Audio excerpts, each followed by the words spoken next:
Welcome to Flourish-Meant, the podcast on living life as you are meant to, so you can flourish.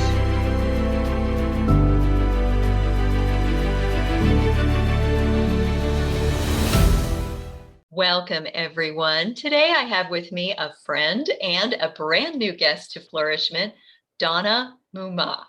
She is a native Floridian, wife, mom, and author who loves getting takeout for dinner. She believes that it's not important how many times you fall down in life, but how many times you get back up. She's here to talk to us today about making past anchors into stepping stones. Welcome to Flourish-Meant, Donna. I'm so glad you're here. Thank you. It's wonderful to be here. So tell the listeners why this is a topic that is dear to your heart, this topic of making the things that were anchors for you in the past into stepping stones so you can move forward using those issues in the future and in the purposefulness of your life. It actually came about through getting older and realizing, as you tend to do, looking back over things and thinking, wow, I spent a lot of time worrying over that one event or that one way that person treated me or how that worked out, that particular situation worked out. And I realized, I'd spent so much time worrying about that and allowing it to really temper what was going on presently, which may have been 10, 20 years before. And I just thought, it's a bad habit. And I really wanted to stop because I realized that I allowed, past things to really color how, choices I was making now. So I just started kind of talking to people who were older than me and saying, hey, how do you get past those kinds of things? And just kind of gathered a lot of different ideas. And then as I started having some ideas in my writing and other work that I was doing, again, it just was something that kept coming up and coming up. So I just did a lot of research and talked to a lot of people and started watching how other people handled that and thought, wow, that's something that I needed to work on personally. And then also had someone in my, little world that needed to work on something like that too. So I just kind of tried to come up with a way to think about it and then share with others, that the past can be such a hard anchor to let go of, but in many times you have to, because it actually is keeping you from enjoying a better future. Are there specific examples that you can think of in the past being an anchor and becoming a stepping stone instead that would help people better clarify what we're talking about? Sure. One of the things that I struggled with was always trying to be a people pleaser and, being one who didn't want to say no, who did not want to turn down an opportunity to help someone.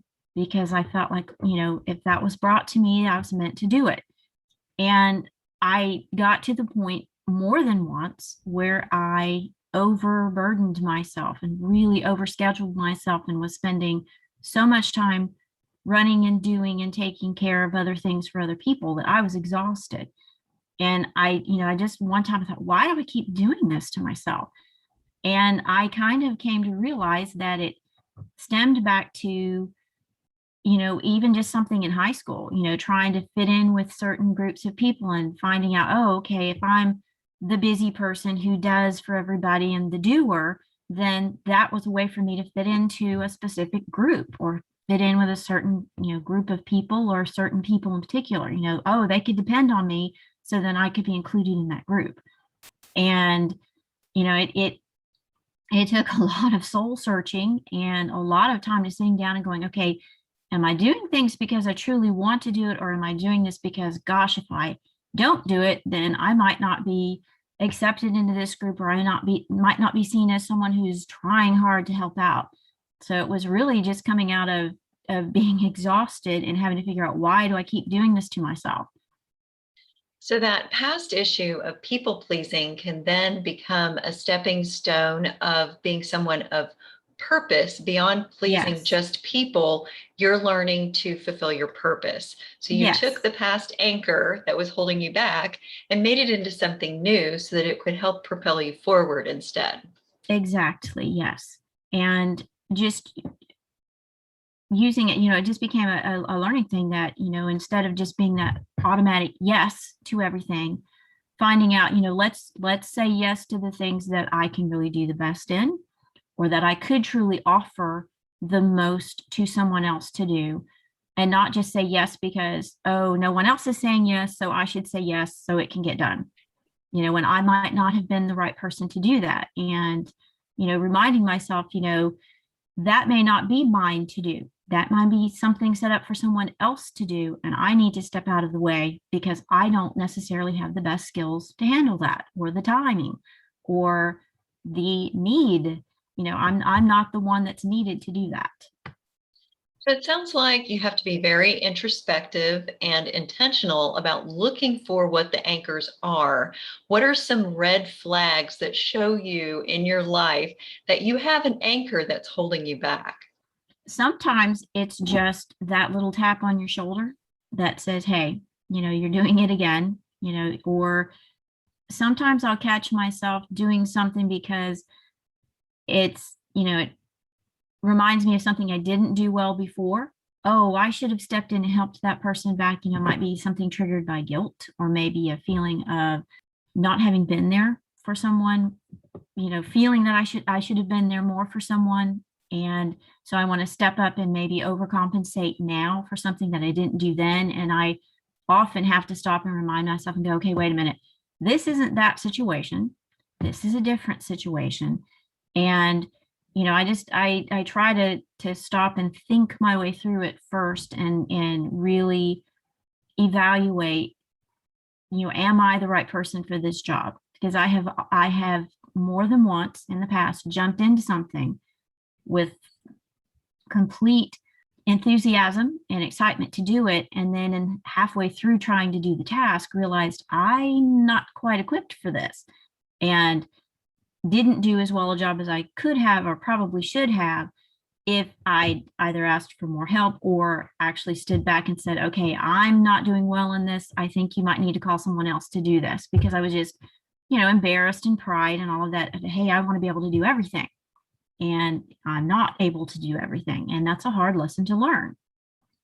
Yeah, I'm hearing you say that you're finding that if you just kind of take a daily temperature reading of where you're at emotionally, your stress level wise, are you reacting to your circumstances in a way that most people would to that same circumstance? Or are you, as you said very wisely, overreacting or overcompensating? Right. And those can be some keys to showing you, hey, maybe this is a trigger. Maybe this is reminding you of something in the past. Yes. So if you're overreacting, or if you are overstressed about something that shouldn't cause that much stress, those can be keys and clues to helping you understand places where you've got an anchor that's pointing you back to the past and holding you back. And you can turn that into a stepping stone.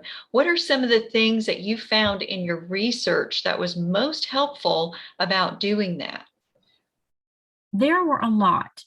One thing was that when you find yourself in getting ready to jump into something, and oftentimes before, when I was younger, I would, I'd kind of have that little niggling feeling in the back of my head of, really, should you be doing this? And I would just completely ignore it. I would just, oh, that's just my anxiety. That's my insecurity. Let's jump in and do it. You don't know what you can do until you can jump in and do it. And I think some of that was triggered by, being from a large family and being the youngest, and always, I had 4 older brothers, and they were very competent in a lot of different things. And, I think sometimes I may have felt like, well, I had to prove my place in something. So I was, quick to jump into things, to prove I could do it. I think sometimes, I always kind of seem to be the person that if nobody else is willing to do it, I'll jump in and do it because I feel bad that it's not getting done. I think that we need to try to step up when we can. And I want to be someone who is willing to step up and do what needs to be done. But I think sometimes I also get a little too caught up in maybe a little bit of not necessarily trying to save the world, but just, oh, this has got to be done. This has got to be done. You know, I grew up on a farm and there was always something that needed to be done. And I think maybe that's another trigger of it, is that because I grew up and it wasn't anything bad. It was just, you know, that's just farm life. You know, you're in that mindset that there's always something to be done, and the work needs to be spread out across everybody, and everybody needs to pull their weight. And I think sometimes I may think my weight is a little bit more than it should be, you know, that I need to be more conscious of, I don't have to always do everything. Someone else can step in and do it, and not feel guilty that, oh goodness, you know, I didn't volunteer for this, and that's okay, because someone else can step up and do it. And it may have been, you know, like I've said before, it may have been theirs to do in the first place, and it was mine to step out of the way and say, hey, have your chance, try it. So it's about making sure that you know who you are and what things you are meant to do, Yes. as opposed to all those other things that you could do that aren't really for you. They're for other people to do. How do you do that? How do you take that anchor of needing to be all things to all people and turn that into a stepping stone? What I've worked on in the last several years is being able to realize that there are things that I can do well, and I can take the time to do them, and jumping into something and thinking, yes, I can do my best, and then getting in the middle of it and not doing a good job is not as valuable as my being able to back up and say, you know what, I don't think I'm the person for this, but I could suggest maybe this person or that person. You might go and talk to them, and they would be better at this than I would be, or they have the time to do this that I have. Or sometimes I've honestly told people, I'm tired and I know I could do this, but right now I'm just not in the right mindset to do it, and I'm not your person. But, you know, please go talk to this one, go talk to this person or that person, because I think they would do a better job. And being able to humble myself enough to say, I just can't do that right now. And being okay with that, not having the guilt afterwards of, oh, I've let this person down, to just being able to say, that's okay. You know, I'm not the right person, and I'm not doing this person a favor by jumping in there and doing it when I'm not really that prepared or in the right mindset. It sounds like the best thing that you can do, in addition to asking yourself for those red flags of, am I overstressed? Am I reacting badly? You should also be asking yourself, why do I feel compelled to respond to this situation this way? Am I doing it because I'm afraid they will reject me? That is not a healthy reason to do something. Correct. Am I doing this because I feel like it's going to make me more valuable, or it's going to esteem me, which is also not particularly healthy? Or am I doing this because it's a benefit to everyone around me? Sometimes you do things like on the farm and it's outside of your skill set, but you're still being a servant, and that's okay sometimes. But if you're doing it for the wrong reasons, you need to kind of look at that and say, is this healthy? Is it healthy for me? Is it healthy for everyone around me? And when you're looking at that mindset of doing what benefits everyone, what benefits the kingdom of God overall and his purpose, am I the person to serve in this space at this time? Is it temporary? Is it long-term? And looking at those kind of questions. So we've been talking about what to do and what not to do as far as overbooking yourself. Are there other kinds of anchors in the past? Because that's kind of one category. Mm-hmm. There could be areas like unforgiveness. What are some other past anchors that you researched that you found people needed to turn into stepping stones? And what did you discover about those? I'm going to start with unforgiveness. When I was doing my research, that came up as such a big signpost for a lot of people. It seemed that there's many people who are carrying unforgiveness against family members. Family seems to be a very, very fertile land, unfortunately, for a lot of people and their hurts. And, you know, you want your family to be the place that's your haven. and your sanctuary. And unfortunately for many people, it's not. And they carry a lot of hurts from childhood. They had this very wounded child inside of them. And that seems to flavor and season everything that they do as an adult. And in my research, what I found was that a lot of these folks carrying this, they struggle with developing good, strong relationships. They struggle with trust. They struggle with being able to handle authority. Many things that I never beforehand would have associated with an unforgiveness. It can manifest in so many different ways and situations and struggles that people are having. And the one thing that really struck me was that the unforgiveness can then, grow into something that's much deeper and cause so many deep troubles, and that holding on to that, not only just the psychological problems, but actual physical problems, having, sicknesses and pain, physical pain and things can be traced back to issues from holding on to a lot of past hurt.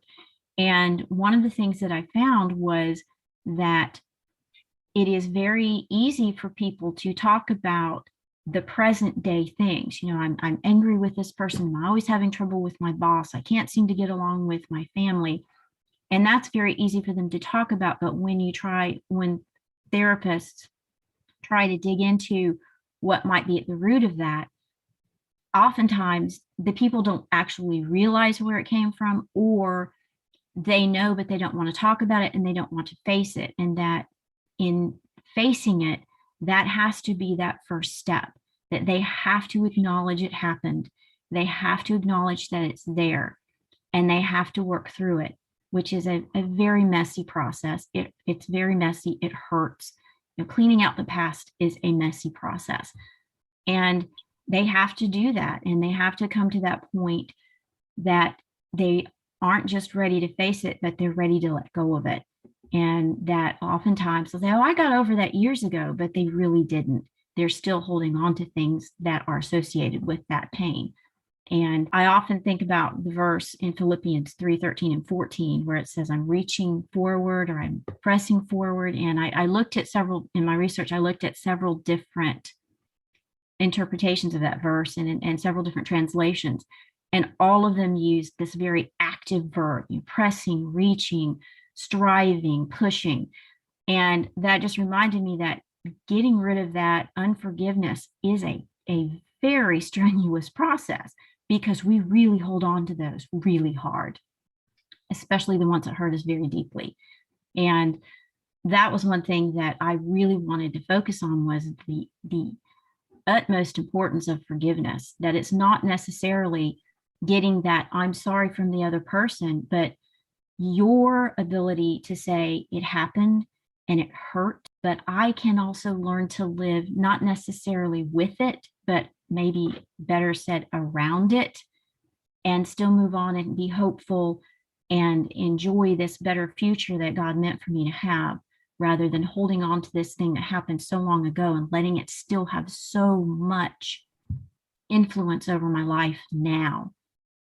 And, just being able to look at things with a more hopeful way, and using that as a stepping stone, as a learning stone to, I'm strong enough that I can live with this and still be hopeful. And I wanted people, I wanted to really get that message out there, that you can have a painful past and you can still have hope in your future as well. That's a very important message, Donna. Thanks for sharing that. Forgiveness is tricky because people often confuse it with reconciliation. Yes. And with those who've wounded us, that isn't necessarily healthy or safe all the time. No. And they also confuse it with justification. And forgiving someone does not mean justifying that what they did was okay, or that you had a good reason for it, or any of those things. And it's certainly not letting the person off the hook. It's Right. letting them onto God's hook instead of yours.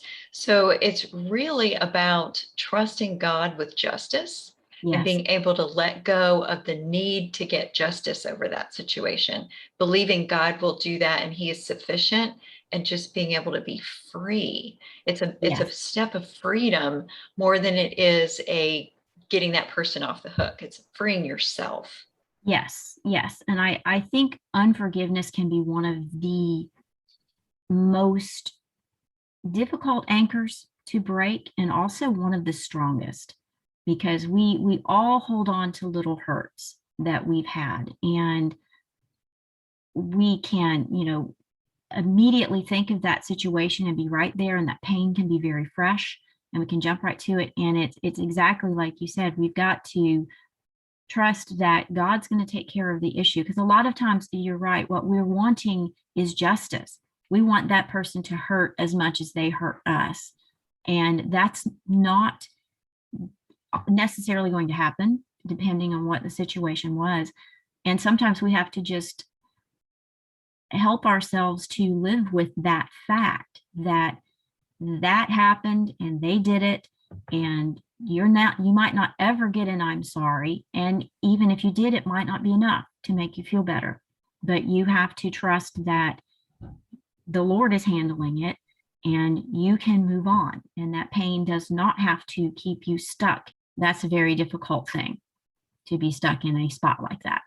Yes, it separates you from blessings. It separates you from intimacy with God, and it separates you from freedom and peace. Yes. So you kind of have to ask yourself, is it worth it to hang on to this, to block myself from intimacy with God, from fully receiving grace in this part of my life, and from peace?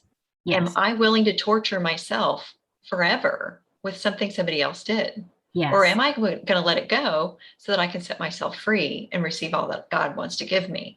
So think about it that way, as a way of setting yourself free. That makes it a stepping stone, Mm-hmm. and it makes you closer to God after you've done that than you were before. Yes, yes. And I that's one thing that very much needs to be reminded. And I think a lot of people forget that, is that, we've all been taught the old forgive and forget, and forgetting's not really possible in certain things, but you can forgive and you can be free.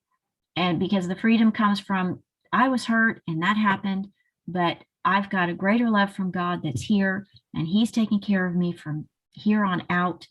And those things are gone, and I don't have to live them again. I think that was one thing too that I found a lot in my research, is that certain therapists would say that when they finally got their clients or their patients to understand that, you really don't have to live that situation again. It's gone. And as soon as you let go of it, you don't have to relive it. If you don't keep bringing it up, you won't relive it over and over. It really is over. It can be over for you, and you can be free from it. And that when the little light went on and they realized, you're right, I'm the one holding myself hostage by this. If I quit thinking about it, I can put other more pleasant, happy thoughts there instead of that. And that was a very freeing first step for them to realizing, I don't have to be held down by this for the rest of my life. And I just wanted people to know, that's how it is.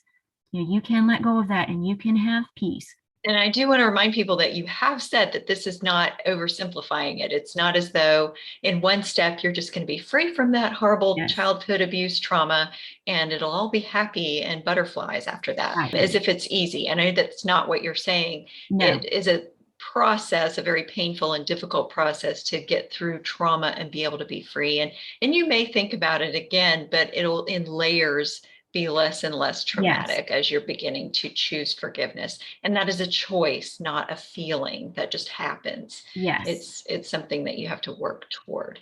So we're getting close to the end of our time. What are some other things that you wanted people to be aware of in making past anchors into stepping stones? One thing I think is that as I look back, there are things that just seemed so important to me in my 20s that just really made me think, gosh, I wish I could just change that so much, and really affected how I worked, how I, in my relationships, how I raised my kids and things. And now I look back at them and I think, well, wow, that really didn't need that much time and effort spent on it. And I think one thing is that I think some folks need to be reminded that sometimes what seems so important now and is really just driving you crazy, if you give it a little time and give your little self a little space from it, you will gain some perspective and be able to kind of step away from it and say, okay, that's not going to bother me this much. Because sometimes when we're in the middle of a situation, it can just feel like this is forever. I'm going to feel this way forever. I'm going to struggle with this way forever. And sometimes just, time and space and wisdom that you gain just from day to day will help you not struggle with that so much and kind of take the sting out of it a little bit, so that, a lot of times the worst things that we make ourselves go through truly are temporary, and they're very difficult. I'm not negating how they feel in the moment, but once you get past that moment and you've gone on to the next moment and the next moment, and things, time has spread through there, you do feel a lot better, and you realize, okay, I can handle this now, and this isn't going to be as bad, and this isn't going to last forever. This does have an ending, or it does have a time when I'll get better at it. And that was it was a very hard lesson for me to learn, because when I was younger, I was very much an in the moment kind of person. And now I've come to the realization that when I get in something, it's like, okay, this is going to end. This isn't going to last forever. Let's try to learn what we can from it now, so that when this comes up the next time, it won't be quite so hard. And let's try to just learn what we can and file away those things that made it a little better or made it work out a little better. So when this happens again, we're a little bit more effective with it, and also just a little more prepared to handle it. And you can come out on the other side and feel better and feel okay and be a little wiser for it. It reminds me of being on a trip and needing to have a navigator with you that can zoom out on the Google map for you. Sometimes we're on this trip and we're on the journey and we can't zoom out on our own. We need some help. If we're experiencing anxiety or depression or anger or pain, we are going to feel that moment, that emotion, that wound amplified. That's what those things do to us. It's on purpose. We're designed so that we address the pain point immediately. Yes. It creates a sense of urgency. So we're not capable of zooming out in that moment without a little help. Somebody who is a really trusted, wise, spiritually mature person in our life can sometimes help us get perspective that we can't get by ourselves. That's why it's so important not to do this alone. Yes, definitely.